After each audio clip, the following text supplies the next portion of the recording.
got records. Yeah, it's record store day. It's about 11:45 in the afternoon. There's no line anymore. I'm gonna see what they have. My number one want was the Eden's Children. He didn't get any of those in, and it's a record store day first, so no big deal. That's a beautiful bird, man. Yellow. Hello everybody, Sonny Rich here with a Vinyl Finds Record Store Day 2025 Special Edition. I have one record for Record Store Day that I really wanted, but it was a Record Store Day first, so it wasn't that big of a deal. My store didn't get it. They didn't get the Zamrock one that I probably would have got. But anyways, I did buy 3 Record Store Day releases today, and I bought one non-Record Store Day. And then I'm going to show some stuff that I've bought in the last month. Okay, the first Record Store Day one is Hepcat. Hepcat, Push and Shove. This is came out in 2000. It's like a ska band. It's not like, I guess they started in the early 90s, but they weren't like those rock, punk, ska bands at all. They were more in the traditional vein of the first wave of ska in Jamaica. These are LA Cats. And I haven't heard this yet. But I was talking to Ron and Alex over at Going Underground Records, and they told me that AJ picked this up, so I thought, you know what, if it's good enough for AJ, it's good enough for me. AJ is the guitarist in the band Soul Chance, which I'm a big fan of. And this is what the sleeve looks like. Now, I have not heard this. I mean, I just bought it today. And it's on pretty cool looking vinyl. This is like their 3rd or 4th album, I believe. It should be pretty cool. They're very soulful from what I've been told. The second Record Store Day release I bought is Tim by The Replacements. This is my first full-length Replacements album. I really want to get their first one. I have an EP by them, Stink or something like that. But yeah, this has the new Ed Stasium mix, and it's got the original mix. So it's 2 records of the same record, of the same album. Now, I know a lot of people made a big deal out of this new remix. It was in a box set, a Replacements box set, and they raved about it because they said the original mix is crap. I don't know if it's my stereo. I have a I bought this turntable in like 72. I still use that same turntable. I have a Pioneer receiver, and I have JBL speakers. That's it. No $10,000 this or that,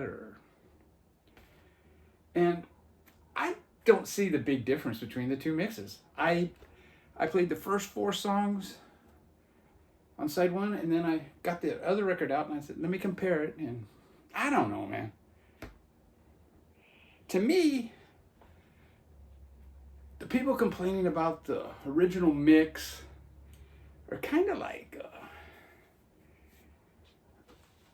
I don't know, rich white dudes that are into jazz, you know, these audiophile guys. What was it? Television's album was just remixed, and the guy that remixed it didn't even know who Television was, and I really don't need all that bull crap. But anyways, what I've heard is pretty good. And I think the records are, they're kind of a red wine, kind of purplish looking through the sun on Sire Records. So yeah, I'm going to get into this. I really want to get their first album, man, their punkier stuff. To me, this kind of sounded like Husker Du. And this second record's the same. But who am I? And the third and final Record Store Day record I got was 13th Floor Elevators Live, Houston Music Theater, 1967. Now, according to this hype sticker, this was supposed to be, it was originally intended as the band's second album. It says here, never released on vinyl before, restored for the first time on a mono mix. So I think this might have came out on CD, maybe a box set, or I don't know, standalone, I don't know. I was kind of reluctant to get this because I have heard some 13th Floor Elevators live stuff, but this is, I'm happy to say, sounds really good. The vocals are very clear. The music of the band, it's not audiophile, but their studio albums aren't audiophile. So it's really, I was pleasantly surprised with this one. I played all of side one and it blew me away. I was kind of reluctant to get this, but man, I'm happy I did. And I don't know if I mentioned it, but the one album that I wanted was Eden's Children. I think I might have mentioned that. But it's a Record Store Day first. I mean, I'll check online, and if I can get it at cost, I'll do that. And this one is on like a blue with some black marbling on International Records. Fantastic stuff. So I picked up those three. And I picked up a fourth album that wasn't a Record Store Day, but I saw it and I go, man, I had this on CD and I think it's fantastic. And it's Prodigy. What is it? The Fat of the Land. This is, I don't know, maybe their second or third album. I don't know. It's the one that I became aware of them, and it's the one that blew up, and they played a few of these songs on K-Rock. And I have Firestarter. I have a 12-inch single of that. It's like Johnny Rotten singing with an electronic band. This is fantastic, man. Fantastic. Haven't played this yet, so I don't know. We'll see, but I'm sure it's good. James Griffiths told a story on one of his videos a long time ago. It was, I guess it was an outdoor concert, and David Bowie was the headliners. And I think Prodigy played right before Bowie. And he said Prodigy, they blew it out of the house. And he said after Prodigy, after they played, a lot of the people, like a good percentage of the crowd started leaving, you know? And I think that had an effect on David Bowie and kind of the direction he went, you know, on his future albums. And the sleeves, I think it's on black vinyl, yes. So I'll just show one. And yeah, this is a pretty wild picture of the crew right here. That picture was on the CD, and I remember this too. Yeah, fantastic. I'm looking forward to spinning that. Now the rest of these are the only records I've bought in the past, I think it's 5 weeks now. The first one I'm going to show is one I got of Pat the Ripper, PB Thal. I got it from one of his auctions. PB Thal's, I think, maybe the worst name in the VC. And it's Humble Pie, Rock On. This was the first Humble Pie album that I ever bought as a kid. Bought it when it came out because my cousin Guy had it and I really liked it. This is Humble Pie with Peter Frampton. I think the Humble Pie with Peter Frampton is better than the Humble Pie, the later ones without him. For me, it's good to have the two singers.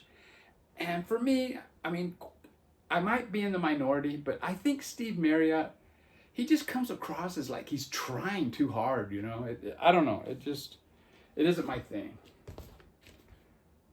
And I don't need to hear a 20-minute version of something in the hole. What is it?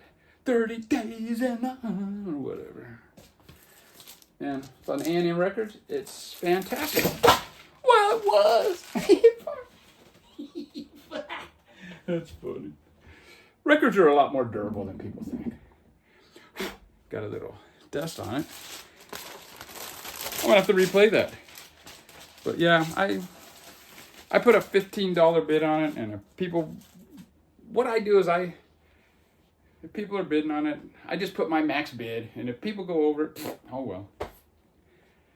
This next one is one that came in yesterday. It's Coupe Gorge, Silence de Mort. I was surprised it's on a gatefold with all these lyrics in French. They're a French oi band. Now I made a comment, it might have been my last video or two, that I pre-ordered this and I never received it. And I said, I'm done pre-ordering shit from overseas. In fact, I don't order anything from overseas anymore. But I just, that day let me look it up on Discogs. I looked it up and there was a US seller. It was selling for 22, it was less than 25 bucks. And I go, you know what? I'm gonna fucking get it. I know this record. When I pre-ordered it, I got the on Bandcamp, the free streaming of it. So I do know this record.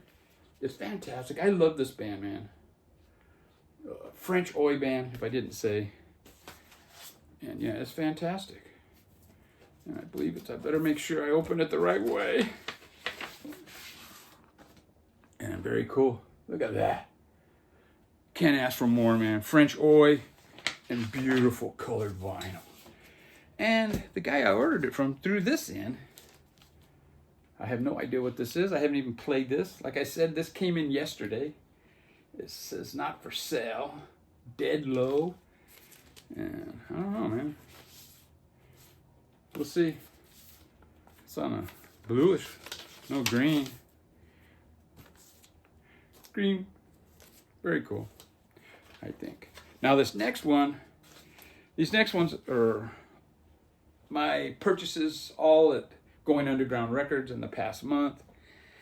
And the most recent one was this Quill. It's a 1970 album. This is it's a psych album, I would say.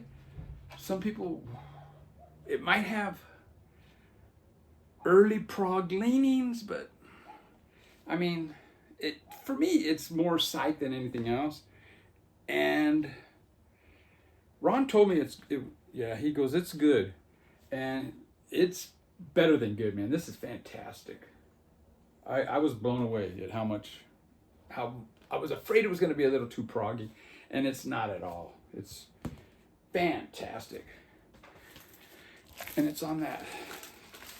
Isn't this the label that Woodstock was on? And fantastic, man. 1970. Now these next two, well, I bought this one first.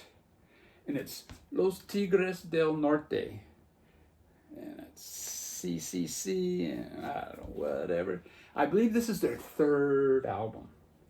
And my wife, and it's near mint. I couldn't believe it. So I had to get it. And my wife was blown away at this. She goes, man, look how young they are and the way they're dressed. And she goes, man, it doesn't even sound like them. They're more well known now for singing those corrido, those like folk songs. A lot of times they're singing about drug lords and, you know, stuff's going on. This one has cumbia, ranchera. It's really fantastic, man. I was blown away at how much I dug this. And how it's like dead quiet. And this is an old record, man. Probably came out in the 70s. It's on Disco's Fama Records. Fantastic. Now there was another record there that was sitting right next to this one. I'm like, I already have a couple of his albums. I don't need that one. And they were both, I would say, near mint. And when I heard how good this sounded, I go, you know what? I went back. I think it was the next week, and it was still there. And I got it. And it's Vicente Fernandez, Mi Está Esperando Maria. This is his 5th studio album. Just fantastic, man. I am a big fan of Vicente Fernandez. I have 2 of his albums on vinyl. They were like Walmart issues. To have an original from 1971, I believe this came out. And I think he had an album that came out in like 1974 that was kind of, I don't know if it blew up, I don't know, but it's considered, you know, by the critics as one of the 50 best Latin albums ever. This is fantastic, dude. I love this guy. Fucking, he's the Frank Sinatra of Mexico, man. He's got such a good voice. I was actually fortunate enough to see him in concert at the Pico Rivera Arena. And it's like a outdoor, it looks like a bull ring or something, you know. And it was a great show. And he was like, this guy, such a powerful singer. He doesn't even have to hold the mic up to his mouth. He was like singing like this, and then he's like, and the mic is way over there, and it's like just fantastic. Now, I was mentioning his 1974 album is one that the critics love. And I've been working on a video, and this one's probably going to be included in it. And it's my response to the Static Travelers, 1001 other albums that you need to listen to before you die. And I kind of went overboard. I've been listening to a lot of records with this video in mind, and that will be my next video. I kind of went off on a side note there, and look at this. K-Tronics 2i. I think this is a label out of New York City. I could be wrong. No, I don't think it is. It's a Columbia special. Oh, wow. The one that was recorded in New York City, I think, is that Heptones. Originally, I think they were, whatever.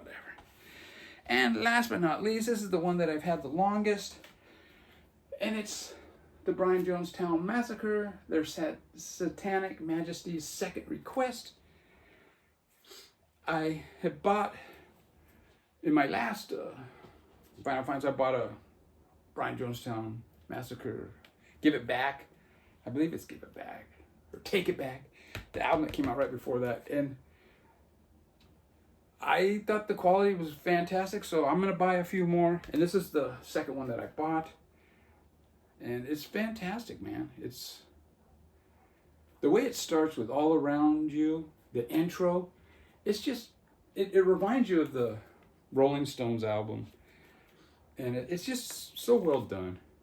And this has got some really, Anonome. It's got some really classic songs on it. But yeah, this is great. Double album. Brian Jonestown Massacre. I'm going to probably get a couple more. In fact, I know which one I'm going to get next. And this is what the labels look like. Got Brian Jones right there. Very cool. And I think the other one is the same.